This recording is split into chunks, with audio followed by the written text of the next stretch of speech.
Le premier livre des Chroniques, chapitre 27.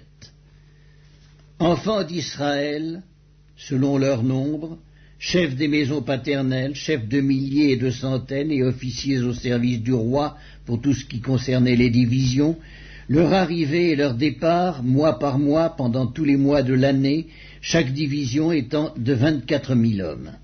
À la tête de la première division pour le premier mois était Jaskobéam, fils de Zabdiel, et il avait une division de 24 000 hommes.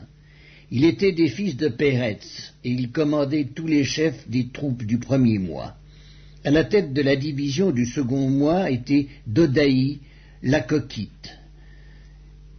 Miklot était l'un des chefs de sa division, et il avait une division de 24 000 hommes.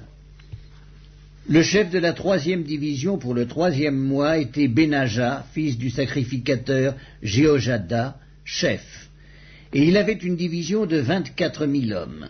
Ce Benaja était un héros parmi les 30, et à la tête des 30. Et Amizadab, son fils, était l'un des chefs de sa division.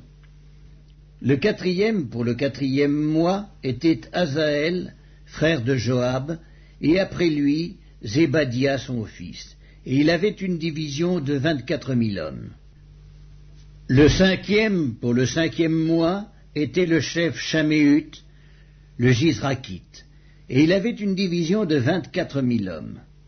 Le sixième pour le sixième mois était Ira, fils d'Ikek, le Tékoïte, et il avait une division de 24 000 hommes. Le septième pour le septième mois était Héletz, le Pélonite, des fils d'Éphraïm, et il avait une division de 24 000 hommes. Le huitième pour le huitième mois était Sibécaï, le Huskatite, de la famille des Zérakites, et il avait une division de 24 000 hommes. Le neuvième pour le neuvième mois était Abiézer, d'Anatoth, des Benjamites, et il avait une division de 24 000 hommes.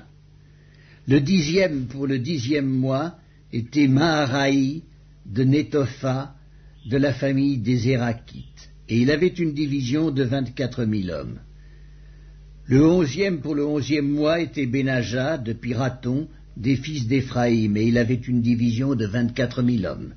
Le douzième pour le douzième mois était Eldaï, de Nétopha, de la famille d'Otniel, et il avait une division de 24 000 hommes.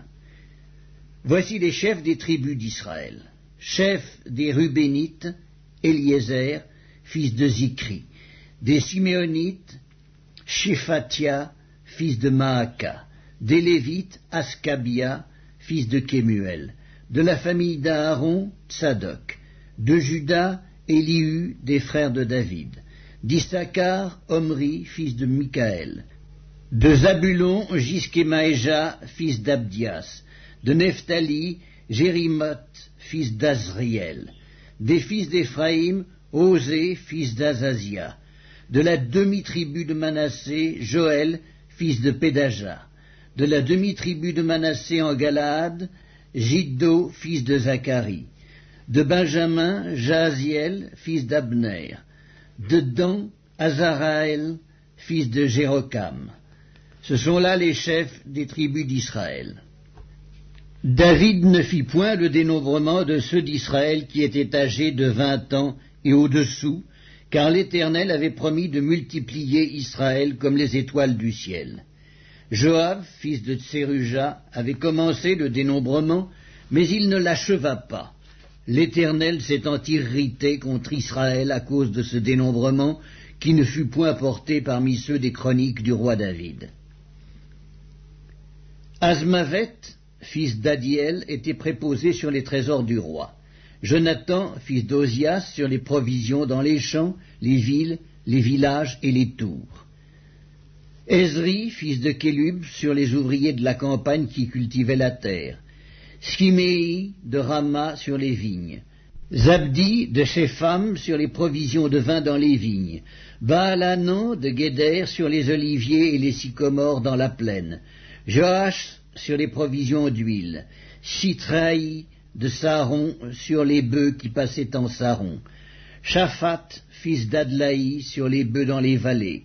Obil l'Ismaélite sur les chameaux, Jegdia de Méronoth sur les ânesses, Jaziz l'Agarénien sur les brebis. Tout cela était intendant des biens du roi David. Jonathan, oncle de David, était conseiller, homme de sens et de savoir. Jéhiel, fils de Hachmoni, était auprès des fils du roi. Achitophel était conseiller du roi. Uscaï l'Archien était ami du roi. Après Achitophel, Jéhojada, fils de Benaja, et Abiatar furent conseillers. Joab était chef de l'armée du roi. Le premier livre des Chroniques, chapitre 28. David convoqua à Jérusalem tous les chefs d'Israël, les chefs des tribus, les chefs des divisions au service du roi, les chefs de milliers et les chefs de centaines, ceux qui étaient en charge sur tous les biens et les troupeaux du roi, et auprès de ses fils, les eunuques, les héros de tous les hommes vaillants. Le roi David se leva sur ses pieds et dit : « Écoutez-moi, mes frères et mon peuple. J'avais l'intention de bâtir une maison de repos pour l'arche de l'alliance de l'Éternel et pour le marchepied de notre Dieu, et je me préparais à bâtir. Mais Dieu m'a dit : tu ne bâtiras pas une maison à mon nom, car tu es un homme de guerre et tu as versé du sang. L'Éternel, le Dieu d'Israël, m'a choisi dans toute la maison de mon père pour que je fusse roi d'Israël à toujours, car il a choisi Juda pour chef, il a choisi la maison de mon père dans la maison de Juda, et parmi les fils de mon père, c'est moi qu'il a voulu faire régner sur tout Israël. Entre tous mes fils, car l'Éternel m'a donné beaucoup de fils, il a choisi mon fils Salomon pour le faire asseoir sur le trône du royaume de l'Éternel sur Israël. Il m'a dit : Salomon, ton fils, bâtira ma maison et mes parvis, car je l'ai choisi pour mon fils, et je serai pour lui un père. J'affermirai pour toujours son royaume, s'il reste attaché comme aujourd'hui à la pratique de mes commandements et de mes ordonnances. Maintenant, aux yeux de tout Israël, de l'assemblée de l'Éternel, et en présence de notre Dieu, qui vous entend, observez et prenez à cœur tous les commandements de l'Éternel votre Dieu, afin que vous possédiez ce bon pays et que vous le laissiez en héritage à vos fils après vous, à perpétuité. Et toi, Salomon, mon fils, connais le Dieu de ton père et sers-le d'un cœur dévoué et d'une âme bien disposée, car l'Éternel sonde tous les cœurs et pénètre tous les desseins et toutes les pensées. Si tu le cherches, il se laissera trouver par toi, mais si tu l'abandonnes, il te rejettera pour toujours. Considère maintenant que l'Éternel t'a choisi afin que tu bâtisses une maison qui serve de sanctuaire. Fortifie-toi et agis. David donna à Salomon son fils le modèle du portique et des bâtiments, des chambres du trésor, des chambres hautes, des chambres intérieures et de la chambre du propitiatoire. Il lui donna le plan de tout ce qu'il avait dans l'esprit touchant les parvis de la maison de l'Éternel et toutes les chambres alentour pour les trésors de la maison de Dieu et les trésors du sanctuaire et touchant les classes des sacrificateurs et des Lévites, tout ce qui concernait le service de la maison de l'Éternel et tous les ustensiles pour le service de la maison de l'Éternel. Il lui donna le modèle des ustensiles d'or, avec le poids de ce qui devait être d'or, pour tous les ustensiles de chaque service, et le modèle de tous les ustensiles d'argent, avec le poids pour tous les ustensiles de chaque service. Il donna le poids des chandeliers d'or et de leurs lampes d'or, avec le poids de chaque chandelier et de ses lampes, et le poids des chandeliers d'argent, avec le poids de chaque chandelier et de ses lampes, selon l'usage de chaque chandelier. Il lui donna l'or au poids pour les tables des pains de proposition pour chaque table, et de l'argent pour les tables d'argent. Il lui donna le modèle des fourchettes, des bassins et des calices d'or pur, le modèle des coupes d'or avec le poids de chaque coupe, et des coupes d'argent avec le poids de chaque coupe, et le modèle de l'autel des parfums en or épuré avec le poids. Il lui donna encore le modèle du char, des chérubins d'or qui étendent leurs ailes et couvrent l'arche de l'alliance de l'Éternel. C'est par un écrit de sa main, dit David, que l'Éternel m'a donné l'intelligence de tout cela, de tous les ouvrages de ce modèle. David dit à Salomon son fils, « Fortifie-toi, prends courage et agis, ne crains point et ne t'effraie point. Car l'Éternel Dieu, mon Dieu, sera avec toi. Il ne te délaissera point, il ne t'abandonnera point, jusqu'à ce que tout l'ouvrage pour le service de la maison de l'Éternel soit achevé. Voici les classes des sacrificateurs et des Lévites pour tout le service de la maison de Dieu. Et voici près de toi, pour toute l'œuvre, tous les hommes bien disposés et habiles dans toute espèce d'ouvrage, et les chefs et tout le peuple dociles à tous tes ordres. » Le premier livre des Chroniques, chapitre 29. Le roi David dit à toute l'assemblée, « Mon fils Salomon, le seul que Dieu ait choisi, est jeune et d'un âge faible, et l'ouvrage est considérable, car ce palais n'est pas pour un homme, mais il est pour l'Éternel Dieu.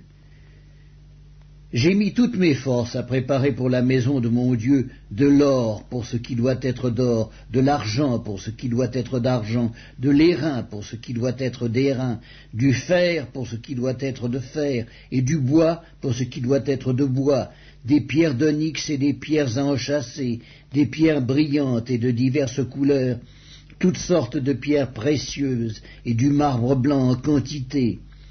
De plus, dans mon attachement pour la maison de mon Dieu, je donne à la maison de mon Dieu l'or et l'argent que je possède en propre, outre tout ce que j'ai préparé pour la maison du sanctuaire. 3000 talents d'or d'Ophir, et 7000 talents d'argent épuré, pour en revêtir les parois des bâtiments, l'or pour ce qui doit être d'or et l'argent pour ce qui doit être d'argent, et pour tous les travaux qu'exécuteront les ouvriers.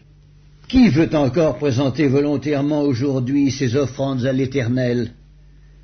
Les chefs des maisons paternelles, les chefs des tribus d'Israël, les chefs de milliers et de centaines et les intendants du roi firent volontairement des offrandes. Ils donnèrent pour le service de la maison de Dieu 5000 talents d'or, 10 000 darics, 10 000 talents d'argent, 18 000 talents d'airain et 100 000 talents de fer. Ceux qui possédaient des pierres les livrèrent pour le trésor de la maison de l'Éternel entre les mains de Jéhiel, le Guersconite. Le peuple se réjouit de leurs offrandes volontaires, car c'était avec un cœur bien disposé qu'ils les faisaient à l'Éternel. Et le roi David en eut aussi une grande joie. David bénit l'Éternel en présence de toute l'assemblée. Il dit, « Béni sois-tu d'éternité en éternité, Éternel, Dieu de notre Père Israël. À toi, Éternel, la grandeur, la force et la magnificence, l'éternité et la gloire, car tout ce qui est au ciel et sur la terre t'appartient. À toi, Éternel, le règne, car tu t'élèves souverainement au-dessus de tout. C'est de toi que viennent la richesse et la gloire, c'est toi qui domines sur tout, c'est dans ta main que sont la force et la puissance, et c'est ta main qui a le pouvoir d'agrandir et d'affermir toutes choses. Maintenant, ô notre Dieu, nous te louons et nous célébrons ton nom glorieux. Car qui suis-je et qui est mon peuple pour que nous puissions te faire volontairement ces offrandes? Tout vient de toi et nous recevons de ta main ce que nous t'offrons. Nous sommes devant toi des étrangers et des habitants, comme tous nos pères. Nos jours sur la terre sont comme l'ombre et il n'y a point d'espérance. Éternel notre Dieu, c'est de ta main que viennent toutes ces richesses que nous avons préparées pour te bâtir une maison, à toi, à ton saint nom, et c'est à toi que tout appartient. Je sais, ô mon Dieu, que tu sondes le cœur et que tu aimes la droiture. Aussi je t'ai fait toutes ces offrandes volontaires dans la droiture de mon cœur, et j'ai vu maintenant avec joie ton peuple qui se trouve ici t'offrir volontairement ces dons. Éternel, Dieu d'Abraham, d'Isaac et d'Israël nos pères, maintiens à toujours dans le cœur de ton peuple ses dispositions et ses pensées, et affermis son cœur en toi. Donne à mon fils Salomon un cœur dévoué à l'observation de tes commandements, de tes préceptes et de tes lois, afin qu'il mette en pratique toutes ces choses et qu'il bâtisse le palais pour lequel j'ai fait des préparatifs. » David dit à toute l'assemblée, « Bénissez l'Éternel, votre Dieu, » et toute l'assemblée bénit l'Éternel, le Dieu de leur père. Ils s'inclinèrent et se prosternèrent devant l'Éternel et devant le roi. Le lendemain de ce jour, ils offrirent en sacrifice et en holocauste à l'Éternel 1000 taureaux, 1000 béliers et 1000 agneaux, avec les libations ordinaires, et d'autres sacrifices en grand nombre pour tout Israël. Ils mangèrent et burent ce jour-là devant l'Éternel avec une grande joie. Ils proclamèrent roi pour la seconde fois Salomon, fils de David. Ils l'oignirent devant l'Éternel comme chef, et ils oignirent Tsadok comme sacrificateur. Salomon s'assit sur le trône de l'Éternel comme roi à la place de David son père. Il prospéra, et tout Israël lui obéit. Tous les chefs et les héros, et même tous les fils du roi David, se soumirent au roi Salomon. L'Éternel éleva au plus haut degré Salomon sous les yeux de tout Israël, et il rendit son règne plus éclatant que ne fut celui d'aucun roi d'Israël avant lui. David, fils d'Isaïe, régna sur tout Israël. Le temps qu'il régna sur Israël fut de 40 ans. À Hébron, il régna 7 ans, et à Jérusalem, il régna 33 ans. Il mourut dans une heureuse vieillesse, rassasié de jours, de richesse et de gloire. Et Salomon, son fils, régna à sa place. Les actions du roi David, les premières et les dernières, sont écrites dans le livre de Samuel le voyant, dans le livre de Nathan le prophète, et dans le livre de Gad le prophète, avec tout son règne et tous ses exploits, et ce qui s'est passé de son temps, soit en Israël, soit dans tous les royaumes des autres pays.